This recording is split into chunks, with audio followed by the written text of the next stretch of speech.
കിച്ചു, എങ്ങനെയുണ്ട്? നീ ഡോർ എന്തിനാ അടച്ചേ? വേഗം തുറക്ക്, തല ചുറ്റി വീഴും. കണ്ണൻ ക്ഷമ കെട്ട് വിളിച്ചു. ബാത്റൂമിൽ കയറി അരമണിക്കൂറായി പെണ്ണ്. കണ്ണേട്ടാ, എനിക്ക് തീരെ വയ്യാട്ടോ. നീ പുറത്തേക്ക് വാ, ഞാൻ ക്ലീൻ ചെയ്തോളാം. കിച്ചു വാടിക്കുഴഞ്ഞ് ഡോർ തുറന്നു. ഒന്ന് കുളിച്ച മട്ടുണ്ട്. എന്താ കിച്ചു, നീ കുളിച്ചോ? ആ കണ്ണേട്ട, ശരീരം മൊത്തം നാറുന്നത് പോലെ. ഡ്രസ്സിലൂടെ ഛർദ്ദിച്ചു. ഞാൻ ഒരുവിധം ക്ലീൻ ചെയ്തു, ഇനി കഴിയണില്ല. കിച്ചുവിൻ്റെ കണ്ണുകൾ നിറഞ്ഞു. ഏട്ടൻ്റെ കുഞ്ഞുവാ. കണ്ണൻ അവളെ പൊക്കിയെടുത്ത് ഉണങ്ങിയ തോർത്തുകൊണ്ട് നന്നായി തുടച്ചു കൊടുത്ത് ഡ്രസ്സ് ധരിപ്പിച്ചു. ഇതാ, ഈ വെള്ളം കുടിക്ക്, ORS ആണ്, കുറച്ച് ക്ഷീണം മാറും. വേണ്ട, ഇനിയും ഛർദ്ദിക്കും. കിച്ചു, ഇത് കുടിക്ക്, ഹോസ്പിറ്റലിൽ പോവാം. അവർ താഴേക്ക് ഇറങ്ങി. കണ്ണൻ്റെ അച്ഛൻ്റെയും അമ്മയുടെയും റൂമിൽ മുട്ടി. ലച്ചു, കണ്ണൻ വിളിക്കുന്നല്ലോ. സമയം 4 ആയിട്ടേ ഉള്ളൂ. അതും പറഞ്ഞ് നന്ദൻ ഡോർ തുറന്നു. സോഫയിൽ കിടക്കുന്ന കിച്ചുവിനിലേക്കാണ് നന്ദൻ്റെ നോട്ടം പോയത്. അയ്യോ, കുഞ്ഞിനെന്തേ പറ്റി കണ്ണാ? അച്ഛ, നന്നായി പനിക്കുന്നുണ്ട്. 4-5 തവണ ഛർദ്ദിച്ചു. ഞങ്ങളൊന്ന് ഹോസ്പിറ്റലിൽ പോവട്ടെ? ഒറ്റയ്ക്ക് പോവണ്ട, ഞാനും വരാം. വേണ്ട അച്ഛ, യദുവും വരുന്നുണ്ട്. അവിടെയും അമ്മുവിനും ഇതേ അവസ്ഥയാണ്. അത് കേട്ടതും കിച്ചു ചാടി എഴുന്നേറ്റു. ക്ഷീണം കൊണ്ട് അവൾ സോഫയിലേക്ക് തന്നെ വീണു. കിച്ചു, ലച്ചു അടുത്തേക്ക് ഓടിയെത്തി. അപ്പച്ചി, അമ്മുവിനും വയ്യേ? കിച്ചുവിൻ്റെ കണ്ണുകൾ നിറഞ്ഞു.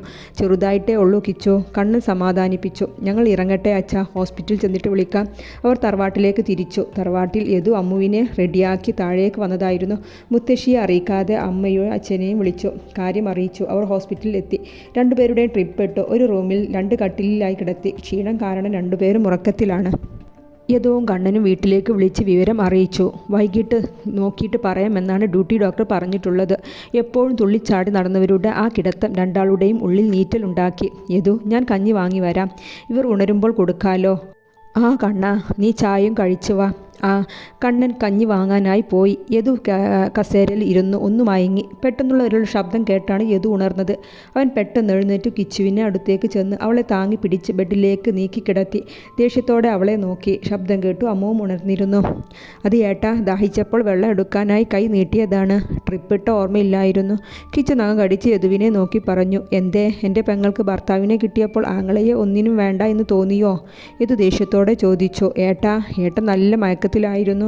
ഇന്നലെ ഒരു പോള കണ്ണടച്ചിട്ടില്ലല്ലോ, അതുകൊണ്ടാ. കിച്ചുവിൻ്റെ കണ്ണുകൾ നിറഞ്ഞു വരുന്നുണ്ട്. വേണ്ടടാ, എൻ്റെ കുഞ്ഞിനെ കരയിക്കല്ലേ. ഇത് കേട്ടുകൊണ്ട് വന്ന കണ്ണൻ പറഞ്ഞു.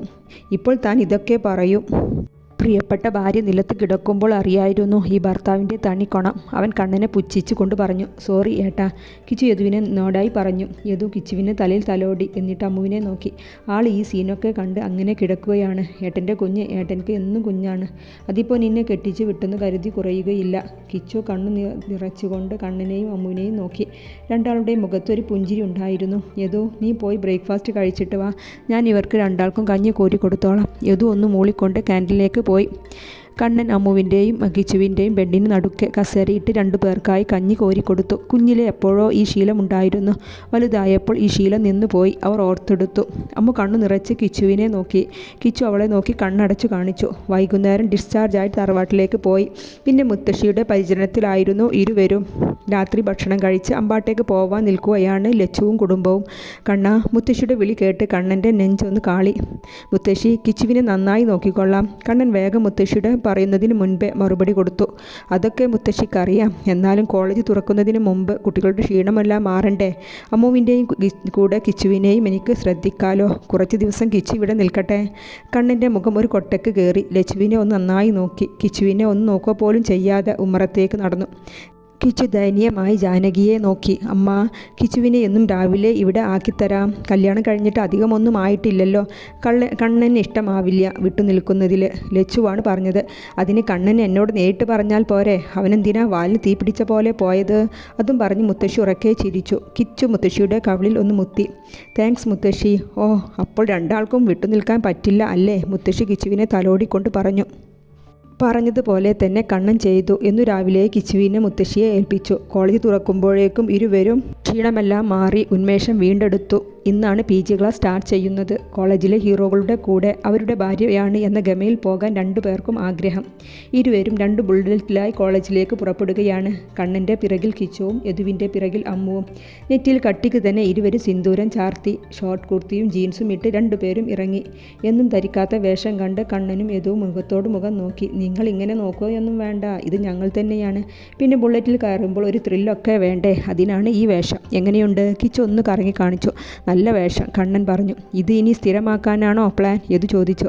എന്താ യദുവേട്ട, കൊള്ളില്ലേ? അമ്മു നാം കടിച്ചുകൊണ്ട് ചോദിച്ചു. ആര് പറഞ്ഞു കൊള്ളില്ല എന്ന്? രണ്ടാളും അടിപൊളിയായിട്ടുണ്ട്, ഹരി പുറത്തേക്ക് ഇറങ്ങി വന്നുകൊണ്ട് പറഞ്ഞു. തറവാട്ടിലുള്ളവരെല്ലാം അവരെ യാത്രയാക്കാൻ ഉമ്മറത്തുണ്ട്. അവർ കോളേജിലെ ഗേറ്റ് കടന്നു ഗ്രൗണ്ടിൽ ബൈക്ക് പാർക്ക് ചെയ്യുന്നിടത്ത് ഇറങ്ങി. എന്താ? രണ്ടാളുടെയും മുഖത്തൊരു വിഷമം. കിച്ചുവിൻ്റെ ചോദ്യം കേട്ട് യദുവും കണ്ണനും മുഖത്തോട് മുഖം നോക്കി. എന്ത് സങ്കടം കിച്ചു? കണ്ണനാണ്.